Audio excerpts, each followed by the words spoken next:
رمضان شریف آیا اور گزر گیا، عید آئی اور گزر گئی۔ رمضان شریف میں اللہ تعالیٰ نے جس قدر ہمیں اعمال کی توفیق دی، اپنی اپنی وسعت کے مطابق اور طاقت کے مطابق کیے۔ اللہ سب کے قبول فرمائے۔ سوال یہ ہے کہ ہمیں اب عید کے بعد کیا کرنا ہے، بقیہ زندگی کیسے گزارنی ہے۔ رمضان کے بعد اور عید کے بعد والی زندگی کے بارے میں ہمیں کن رہنما اصولوں کا خیال کرنا ہوگا، اس حوالے سے میں آج آپ کے سامنے تقریباً 6 باتیں رکھنا چاہوں گا جن کو ہم نے مد نظر رکھتے ہوئے یہ 11 مہینے گزارنے ہیں۔ نمبر 1، عید کے بعد اور رمضان کے بعد ہم نے جو پہلا کام کرنا ہے وہ اللہ کا شکر ادا کرنا، شکر گزاری۔ بھائی اللہ کی عطا اور اس کی مہربانی تھی کہ رمضان عطا فرما دیا، تراویح کی توفیق دے دی، نماز عید بخیریت اور آسانی عطا فرما دی۔ یہ اللہ تعالیٰ کی مہربانی ہے۔ اللہ مہربانی کرے تو اس کا شکر ادا کرنا چاہیے۔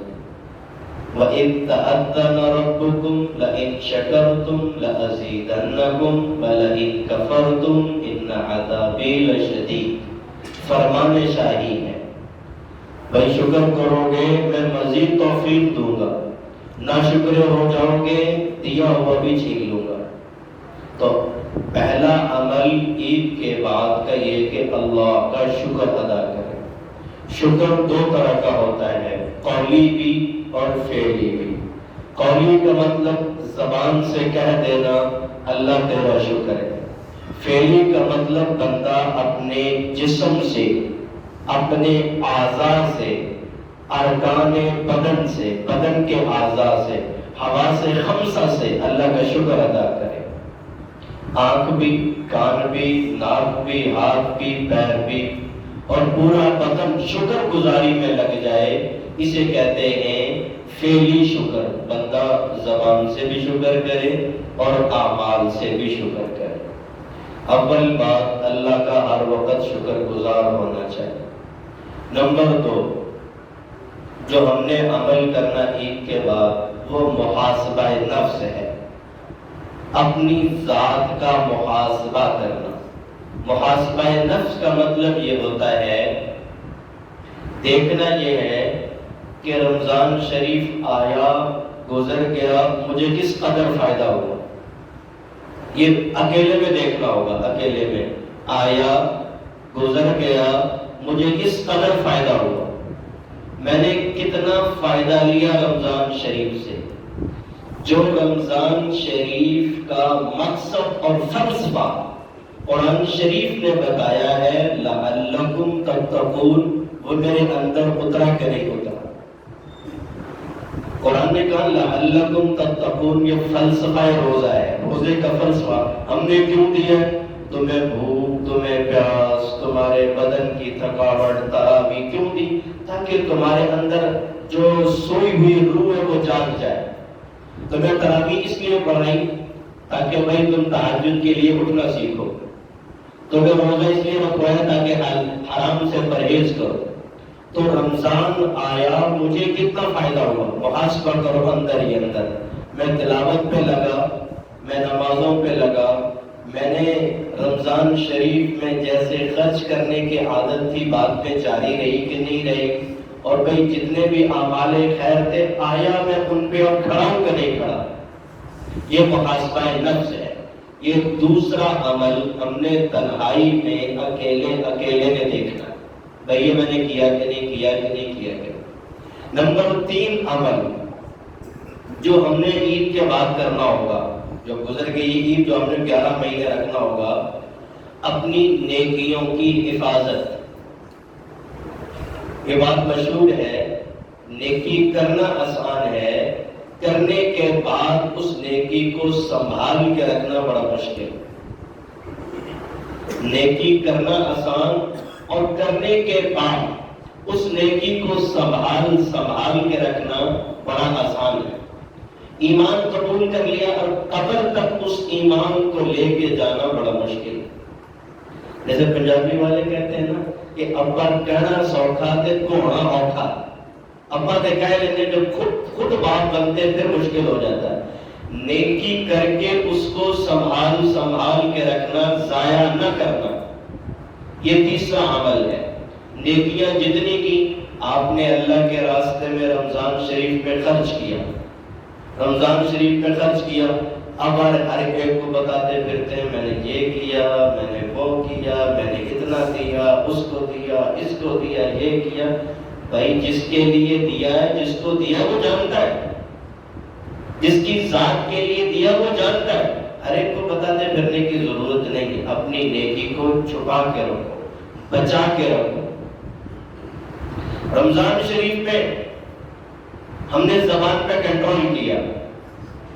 ہر ایک کی زبان پہ بھائی تسبیح، ہر ایک کے ہاتھ میں تسبیح اور زبان پہ اللہ کا نام تھا. ہماری زبانیں ذکر اللہ سے تر تھی.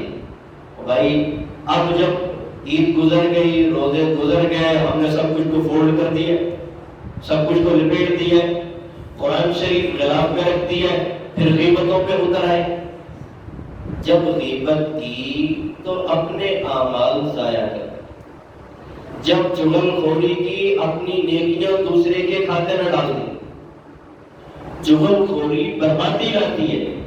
ایک بندہ بازار میں گیا، اس نے کہا یہ غلام بک رہا ہے، لے لو، گھر میں کام آئے گا، میرے گھریلو کام سر انجام دے گا، پانی لانا ہے گھر سے اور بھائی بازار سے کوئی کام ہے، میری مشقتیں کم ہو جائے گی. بندہ ملازم، غلام کا دور تھا جب ایک غلام دے لیا اس نے.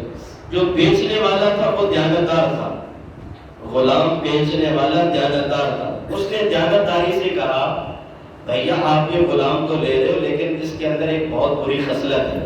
ان کا جی وہ کیا بری عادت؟ کہتے چغل خور ہے، یہ چغلیاں بہت کرتا ہے. کہ یار دیکھو مجھے اس کی چغل خوری سے کیا غرض، مجھے تو گھر کے کام چاہیے، میرے کام کرتا رہے، چغل خوری کرے یا کر، مجھے اپنے کام چاہیے، بس میرے گھر کا کام کرتا ہے، چغل خوری سے مجھے کوئی غرض نہیں. ان کا دیکھ لو بھیا میں امانت داری سے کہہ رہا ہوں، اس کے اندر یہ بری عادت ہے. اس کے بعد اس کے سامنے اس کی، اس کے سامنے اس کی، اس کے سامنے لگائی بجھائی، عورتوں والی عادت. اس کے بعد اس کے سامنے یہ بری عادت ہے، مرد کے اندر پائی جائے، عورت کے اندر پائی جائے، لگائی بجھائی، اس کی اس کے سامنے اس کی. ایسا منافق شخص ہوتا ہے. تو بیچنے والے نے کہا جی بری عادت اس میں چغل خوری، یہ چغل خوری بہت کرتا ہے. نے کہا یار تم دے دو، ٹھیک ہے، چغل خوری سے مجھے کوئی غرض نہیں ہے، مجھے کام سے غرض ہے. ٹھیک ہے، وہ لے گیا. اب وہ جا کے جو خرید کے لے گیا، اس کے گھر میں اس نے ملازمت اور مزدوری شروع کر دی. گھر کے کام بھی انجام دے رہا ہے، کرتے کرتے بھائی جو اندر کی عادت تھی وہ نکل آئی. ایک دن چغل خور جب تک وہ چغل خوری نہ کرے اس کے پیٹ کے مروڑ نہیں ہٹتے، اس کے پیٹ کے مروڑ اسے جو ہے نا وہ نہیں رہنے دیتے. بھائی وہ کچھ دن کے بعد اس کی وہ عادت واضح ہوئی تو اس غلام نے اپنے آقا کی بیوی سے کہا دیکھو یہ جو تمہارا شوہر ہے نا یہ تمہیں پسند نہیں کرتا. چغل خوری دیر آ گیا اسے کہ یہ تمہارا جو آقا ہے یہ تمہیں پسند نہیں کرتے، تمہارے شوہر تمہیں پسند نہیں کرتے، اور یہ کسی اور خاتون کے چکر میں ہے، یہ کسی اور بیوی کے چکر میں تمہیں نکالنا چاہتا ہے کسی نہ کسی طریقے سے. تو اس عورت نے پوچھا اس کا کیا حل ہے؟ اس نے کہا حل اس کا میں بتاتا ہوں لیکن ذمہ داری تمہاری ہوگی، کرنا تم نے. میں کر لوں کہ حل بتاؤ. اس کی داڑھی کے نا 2-4 بال اس طرح سے اتار کے مجھے دے دو، میں اس پہ کوئی سحر کروں گا، ٹوڑا شوڑا کروں گا، یہ کروں گا وہ کروں گا، یہ تمہارا گرویدہ ہو جائے گا، ساری زندگی تیرے گیت گائے گا، بس تیرا ہی ہو، کسی اور کی طرف نظر نہیں اٹھائے گا. کہا ٹھیک ہے. عورت کو اس نے یہ پٹی پڑھا دی. عورتوں کو ایسی باتیں بڑی جلدی سمجھ میں آ جاتی ہیں، ایسی باتیں بڑی جلدی سمجھ میں آتی ہیں. یہ نہیں دیکھ رہی بھائی اتنے عرصے سے یہ میرے ساتھ ٹھیک رہ رہا ہے، اب اتنے عرصے سے میں نے تو اس کی کوئی غلطی دیکھی نہیں، اور یہ غلام کل آیا، اس کو پتہ چل گیا مجھے پسند نہیں کرنا، اتنے عرصے سے مجھے پسند کر رہا ہے، آج آ کے پسند نہیں کر رہا، اس پہ نہیں گئی، اچھا واقعہ تک کوئی ایسی بات ضرور ہے، فوراً اس کی اطلاع ہو گئی۔ اب بھائی وہ اس نے ایک وہ لے لیا اس طرح، اور تیز بیز کر رہی ہے، اور ادھر سے اس غلام نے جا کے اپنے آقا سے کہہ دیا یہ بیوی کسی اور کی طرف دیکھتی ہے، تمہیں پسند نہیں کرتی، تمہیں راستے سے ہٹانا چاہتی ہے، تمہیں کس دن رات کو ذبح کر دے گی، یہ تمہیں کس دن رات کو ذبح کر دے گی، خیال سے سونا۔ اور بھائی اس کی تو نہیں خراب ہوگی، اس نے بیوی کو کوئی اس طرح اٹھاتے ہوئے چلتے پھرتے بھی دیکھ لیا، تو شوہر کے دماغ میں بات بیٹھ گئی، یہ بالکل درست ہے، کوئی معاملہ ضرور ہے، تو کوئی معاملہ ضرور ہے، بیٹھ جاؤ، کوئی معاملہ ضرور ہے، معاملہ ضرور ہے۔ تو عورت تو بھائی اس کے پیچھے پیچھے میں یہ پورا کروں، کام پورا کروں۔ ایک دن وہ میاں جی سو رہے، عورت چپکے سے پاس چلی گئی، اور میاں جی تو سوتے نہیں تھے رات میں، اس کو پتہ ہے میرے چھوڑے، میں نے اس کے ہاتھ میں بھائی جو ہے اس طرح بھی دیکھا ہے، اس کو نیند نہیں آ رہی۔ عورت آئی بال لینے کے بہانے داڑھی کے، شوہر کے قریب آئی، شوہر کو ویسے ہی آنکھیں ہلکی کی سے بند کر رہی، وہ جیسے ہی پاس بال لینے کے لیے اس طرح کیا، وہ سمجھ گیا اب میری گردن پہ پھرنے والا ہے، میری گردن پہ پھرنے والا ہے، اور بھائی میں ابھی دنیا سے رخصت ہونے والا ہوں۔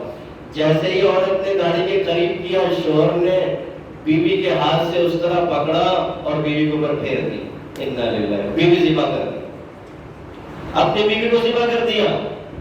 اور بھائی سسرال والوں کو پتہ چلا، انہوں نے بھی ہماری بہن ذبح کر دی ہے، اور اس نے بھائی اپنی بیوی ذبح کر دی، انہوں نے آ کے شوہر کو مار دیا، دونوں میاں بیوی مر گئے، چغل خور پھر خوش ہے، میاں بیوی دونوں مر گئے۔ اب جب سسرال والوں نے آ کے داماد کو مار دیا، داماد والوں کو ان کو بھی جوش آیا، انہوں نے دو چار ان کے مار دیے، پورے دونوں خاندان برباد ہو، ایک چغل خور کی چغل خوری کی وجہ سے، ایک چغل خور کی چغل خوری کی وجہ سے دو خاندان بلکہ ایک پورا قبرستان آباد ہو گیا۔ جہاں وہ خوشحال تھے، ایک دوسرے کے ساتھ بڑی اچھی تعلق والی زندگی گزار رہے تھے، اس بیمان کے آتے سارا کچھ برباد ہو گیا۔ تو اعمال کو برباد نہ کریں، اپنی نیکیاں بچا چغل خوری نیکیاں برباد کرے گی، چغل خوری نیکیاں برباد کرے گی۔ حدیث شریف میں آتا ہے، صحابہ نے پوچھا اتدرون ما المفلس، حضور نے پوچھا اتدرون ما المفلس، صحابہ نے پوچھا جانتے ہو میری امت کا مفلس کون ہے؟ میری گزارش سمجھ آ رہی؟ حدیث پاک ہے، تو میری امت کا مفلس کون ہے جانتے ہو؟ صحابہ نے کہا اللہ کے نبی، قالوا ان المفلس فینا من لا درہم له ولا متاع، ہم تو مفلس اس کو کہتے ہیں، فقیر اس کو کہتے ہیں، علاش اس کو کہتے ہیں جس کے پاس درہم نہ ہو، جس کے پاس ساز و سامان نہ ہو، جس کے پاس پیسے نہ ہو، جس کے پاس اور دیگر عشائش زندگی نہ ہو، ہم اسے مفلس کہتے ہیں۔ اللہ کے نبی نے فرمایا میری امت کا مفلس یہ نہیں، جس کے پاس پیسے نہ ہو وہ میری امت کا غریب اور مفلس کون ہے؟ نہیں ہے۔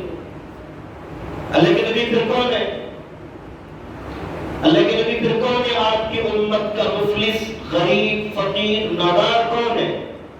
حضور پاک علیہ السلام نے فرمایا میری امت کا مفلس وہ ہے یأتی یوم القیامت بصلاۃ وصیام وزکاۃ، میری امت کا مفلس وہ ہے جس کے اعمال نامے میں نماز بھی ہے، روزے بھی ہیں، زکوٰۃ بھی ہے، لیکن اس کے بالمقابل اتنی ساری نیکیاں لے کے میدان حشر میں کھڑا ہوگا، لیکن ایک بندہ دعویٰ دائر کرے گا اللہ کی عدالت میں قد شتم ھذا، اللہ اس نے مجھے گالی دی ہے، وقد قذف ھذا، دوسرا بندہ دعویٰ دائر کرے گا اس نے میرے اوپر بہتان لگایا بلا وجہ، بیوی شوہر کے خلاف اس نے بہتان لگایا میرے اوپر، میں پاک باز تھی، اس نے بھیجا ان کے اعتراضات کیے میرے اوپر، الزام لگائے میرے اوپر، بھائی بھائی کے اوپر، پورے معاشرے میں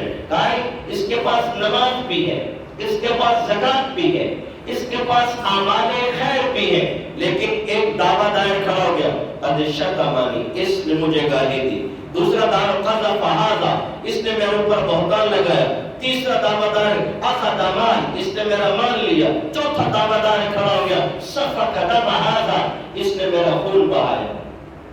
یہ دعوے اس کے اوپر لگ رہے، دعوے لگ رہے، اور اعمال اس کے انتہا درجے کے، نماز بھی ہے، زکوٰۃ بھی ہے، روزے بھی ہیں، لیکن دعوے ایک دعویٰ دار، دوسرا، تیسرا، چوتھا، پانچواں، اللہ کی عدالت میں دو بہن کے یہ جو تم نے ان کو گالی دی ہے، اس پہ الزام لگایا، تہمت لگائی، اس کو مارا ہے، پیٹا ہے، بلا وجہ غریب کی عزت سے کھیلے ہو، اب اس کو بدلہ دو، بدلے میں وہاں پیسے، اور آپ نے دیکھا کبھی کہ کسی کے کفن میں آپ نے بہت سارے پیسے رکھ دیے؟ وہ دیکھا کبھی؟ تمہیں دکھاتے کیوں نہیں دیکھا؟ نہیں دیکھا نا؟ کسی کو آپ نے ڈیبٹ کارڈ پکڑا دو، کریڈٹ کارڈ پکڑا دیو، دیکھا کبھی؟ کسی اے ٹی ایم مشین ساتھ میں رکھ دیو، اور بھائی جو ہے وہ بینک کا اکاؤنٹ ساتھ چیک رکھ دیا ہو کسی نے، نہیں نہ رکھا بھائی، دونوں ہاتھ پیر خالی ہوتے ہیں نا، اتنا خالی ہوتے ہیں، آپ نہلاتے ہوئے کہتے ہیں مل مل کے نہلاؤ، دنیا کی محل بھی اتارو، دنیا کی محل بھی اتار لی جاتی ہے، انگوٹھی، چھلا، آپ نے پہنا ہوا جو بھی سب کچھ اتار لیں، حتیٰ کہ بدن پہ لگی ہوئی محل بھی اتار لیں گے، بدن پہ آپ کا گھڑی اتار لیں، گلے کا چین جو جائز ناجائز سب کچھ اتار لیا گیا، آپ کے بدن کے کپڑے بھی 2-3 چادریں آپ کو کپڑا دے دیا، جاؤ بھائی اس کو چھوڑاؤ قبر میں، کوئی پیسہ نہیں، آپ اللہ کی عدالت میں کھڑے ہوئے دعویٰ دائر ہے، یہ ایک طرف تو یہ دعوے دائر ہے، اور یہ جو ہے بھائی جس کے خلاف دعویٰ کھڑا ہوا، اللہ دلاؤ، پیسے دو، میرے پاس پیسے تو ہے نہیں، پھر کیسے دو؟ اب اپنی نیکیاں ان کو دے دو، آپ نے تراویح پڑھی ہے، اب دوسرے کے پاس جا رہی ہے آپ کی تراویح، خیر فرمانا بھائی، آپ نے اللہ کے راستے میں نیک رمضان شریف میں صدقات کیے، خیرات کیے، خرچ کیا ہے، ذکر اللہ کی، تسبیح پڑھی، تلاوت کی، اب آپ کو ضرورت ہے، لیکن آپ کا بیلنس اور نیکیوں کی صورت میں دوسرے کے پاس جا رہا ہے، آپ کی تراویح دوسرے کو دے دی، تیسرا کھڑا ہوا آپ کی نفل عبادت اس کو دے دی، چوتھا کھڑا ہوا آپ کا صدقہ اس کو دے دیا گیا، پانچواں کھڑا ہوا آپ کی تلاوت اس کو دے دی گئی، اب اور کھڑا ہوا آپ کا دامن خالی ہو گیا، خالی ہو گئے۔ اب میرے پیغمبر فرما رہے ہیں یہ ہے میری امت کا مفلس، دامن خالی ہو گیا، ساری زندگی نیکیاں کی خالی ہو گیا، ابھی اور لوگ دامن دائرے کھڑے ہوئے، اللہ ہمیں بھی تو دلائے، اللہ ہمیں بھی تو دلائے، میرے ساتھ یہ کیا یہ کیا، اب اس کے پاس دینے کے لیے کچھ نہیں ہے، ان کے گناہ اٹھاؤ اس کو پر ڈالو، اس کا گناہ اٹھا اس کو پر ڈالو، اس کا جتنی نیکیاں لایا تھا اب اتنا گناہوں میں ڈوب چکا ہے، پھر حدیث شریف میں آتا ہے فَطُرِحَ فِي النَّارِ، اس کو اٹھا کے جہنم میں پھینک دیا جائے۔ میرے نبی نے ارشاد فرمایا یہ میری امت کا مفلس ہے، یہ میری امت کا تلاش ہے۔ بھائیو جہاں ایک یوم یفر المرء من اخیہ، قرآن کہہ رہا ہے وَأُمِّهِ وَأَبِيهِ وَصَاحِبَتِهِ وَبَنِيهِ لِكُلِّ امْرِئٍ مِّنْهُمْ يَوْمَئِذٍ شَأْنٌ يُغْنِيهِ، جہاں آپ کو ایک نیکی کی ضرورت، بیٹا باپ کا نہیں بن رہا، بیٹی ماں کی نہیں بن رہی، بھائی بھائی کا نہیں بن رہا، بیوی نہیں بن رہی، اگر اللہ کے بندے تجھے ساری سے، اور شوہر کہہ رہا بیوی سے ساری زندگی تیرے لیے ایک نیکی دے دے، اللہ کے بندے اگر تجھے دیا تیرا شکریہ، لیکن اگر تجھے ایک نیکی دے دوں تو میرا کیا بنے گا؟ ایک نمبر سے فیل بھی ہو جاتا ہے، پاس بھی ہو جاتا ہے، ایک نمبر سے جنت کا فیصلہ بھی ہو سکتا ہے، جہنم کا فیصلہ بھی ہو سکتا ہے۔ جہاں آپ کو ایک ایک نیکی کی ضرورت ہے، یہاں آپ ساری نیکیاں دوسرے کو دے چکے ہیں، اب کیا بنے گا؟ حدیث شریف میں طرح فی النار، پھینکو جہنم میں اس کو۔ یہ میری امت کا غریب اور مفلس ہے۔ بھائیوں مفلس مت بنو، کلاش مت بنو، اپنی نیکیاں سنبھال کے رکھو، برباد نہ کرو۔ نیکیاں برباد کر گئے تو میدان حشر میں بھائی خالی ہاتھ کھڑے ہوں گے۔ لہذا کسی کے اوپر الزام، بہتان، تراشی بازی نہیں آتے ہم۔ 3 عمل ہو گئے، کتنے ہو گئے بھائی؟ 3 عمل۔ چوتھا عمل جو ہم نے رمضان سے اب عید کے بعد کرنا ہے، نیکیوں پر استقامت اختیار کرنی ہے۔ کیا کرنا بھائی؟ استقامت اختیار کرنی ہے، مداومت۔ اس کا مطلب یہ ہے مداومت اور استقامت کا کہ جو اعمال آپ نے رمضان شریف میں کیے تھے ان کو جاری رکھنا ہے، ان کو جاری رکھنا ہے۔ بھائی رمضان رخصت ہوا ہے، اللہ کی رحمت رخصت نہیں ہونا بھائی، نہیں ہو رہی، یقین ہے نا، اعتماد ہے نا۔ اللہ رمضان رخصت کیا ہے، اللہ کی رحمت کو رخصت، فیضان الہی کو رخصت نہیں کیا۔ رمضان کو رخصت کیا، تلاوت کو رخصت نہیں کیا۔ رمضان شریف کیا، اپنے قرآن شریف کو غلاف میں رکھا اور تاج میں سجا دیا، ایسا نہیں۔ جو اعمال آپ کر رہے تھے، جن کی اللہ توفیق دے رہے تھے، اس پہ استقامت اختیار کیجیے، ان کے اوپر جاری رکھیے۔ اللہ تعالیٰ قرآن شریف میں کیا فرماتے ہیں؟ ان الذین قالوا ربنا اللہ ثم استقاموا، جنہوں نے کہا کہ اللہ ہمارے رب ہے، اس بات پہ ڈٹ گئے، تتنزل علیہم الملائکہ، ہم ان کی مدد کے لیے فرشتے اتار دیتے ہیں۔ فرشتے آگے کیا کہتے ہیں؟ اللہ تخافوا، خوف نہ کرو، ولا تحزنوا، غم نہ کرو، وابشروا بالجنۃ التي کنتم توعدون، تو تمہیں تو جنت کی بشارت ہے جس کا ہم نے وعدہ کیا تم سے۔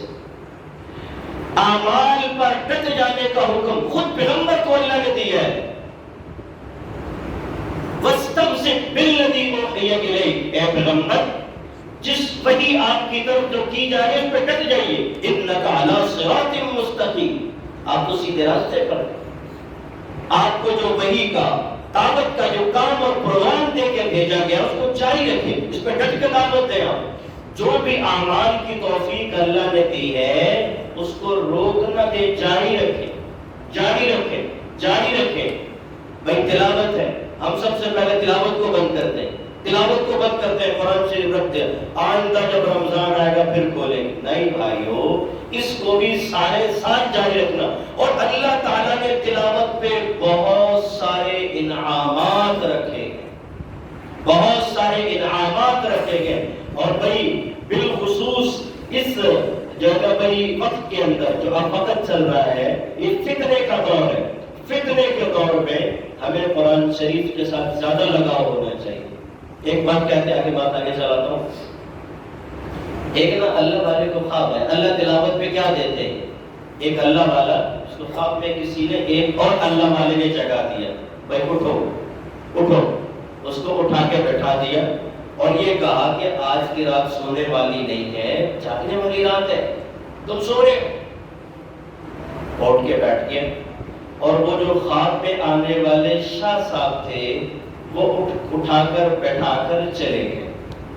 وہ چلے گئے تو اٹھنے والا خواب سے کہتا میں باہر نکلا، محلے میں گیا، مجھے محلہ سمجھ میں نہیں آ رہا، نئی جگہ تھی، پہچانا نہیں جا رہا، یہ مکان بھی اور ہے، یہ بھی اور ہے، یہ بھی اور ہے، یہ میری شناخت میں نہیں آ رہے۔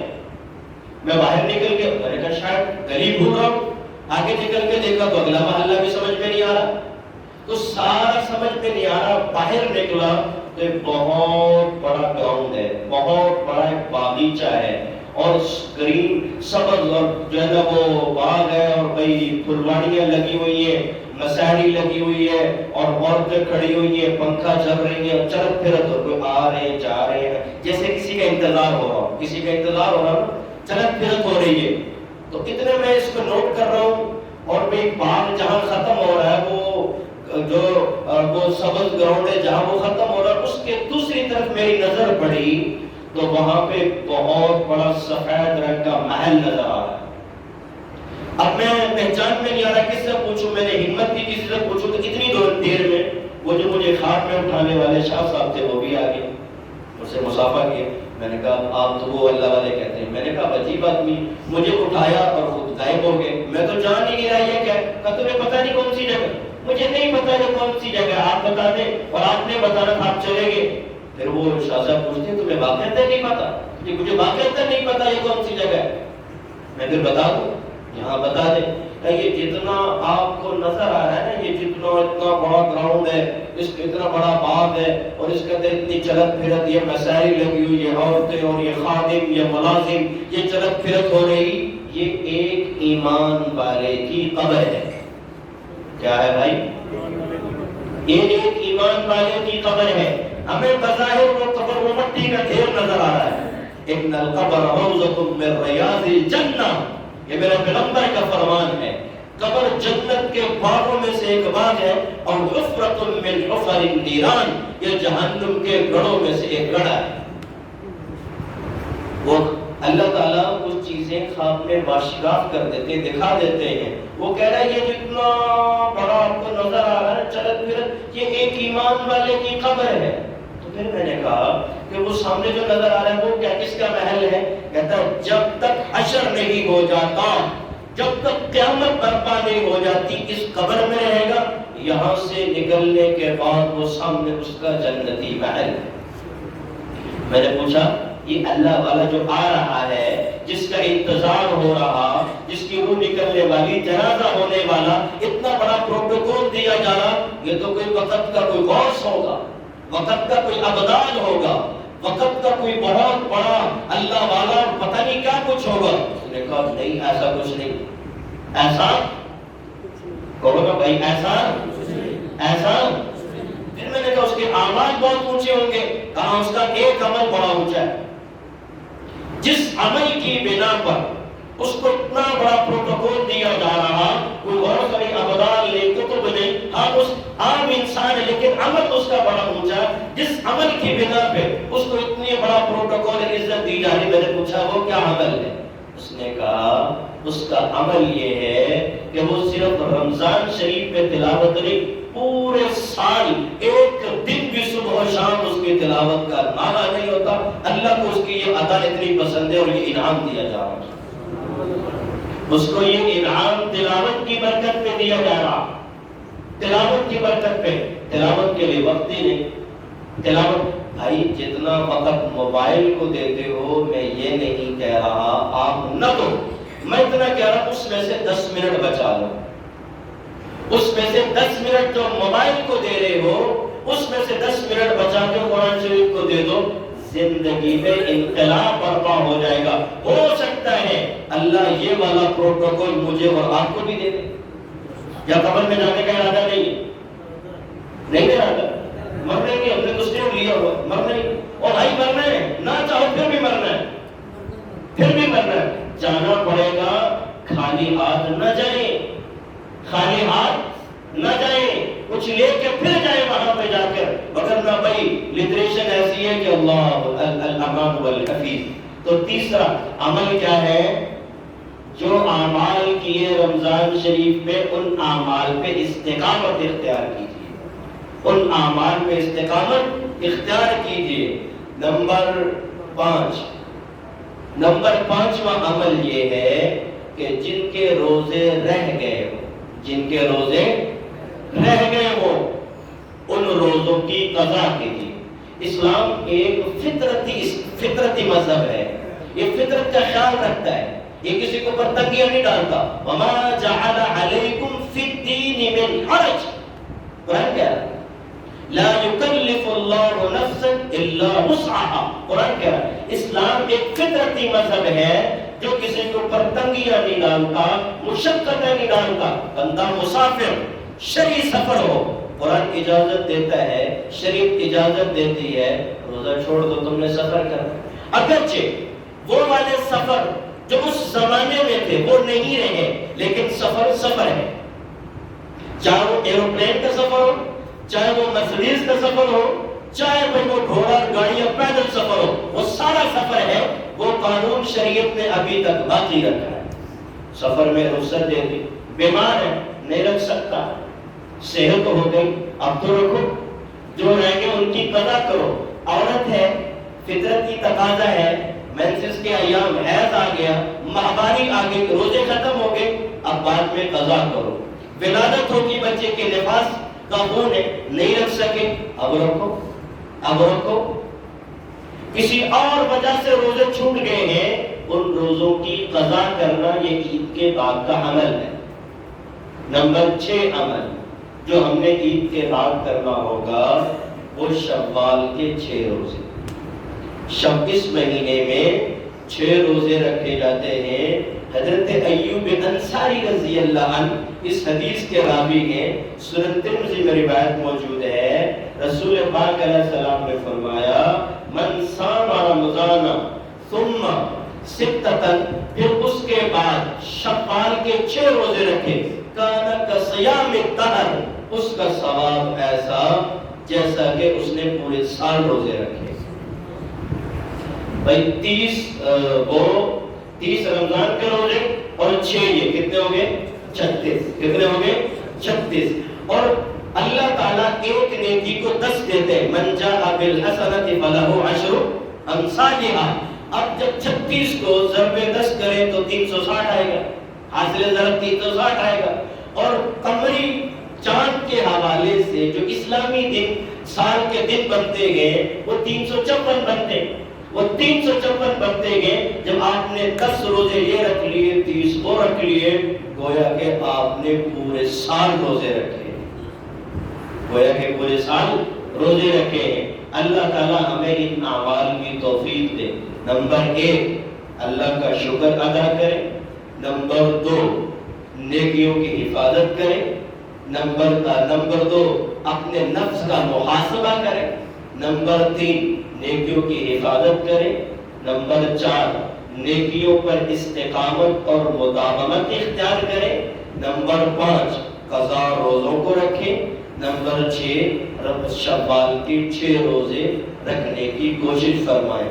اور یہ مستحب عمل ہے، اگر فرض نہیں سمجھنا ان کو فرض نہیں سمجھنا، رکھیں گے تو آپ کے لیے فائدہ ہے، نہ رکھیں تو آپ مجرم نہیں۔ میں اس لیے یہ بات کہہ رہا ہوں، بات میں نے پہلے زوردار کی، اب اس کو آسان کر رہا ہوں۔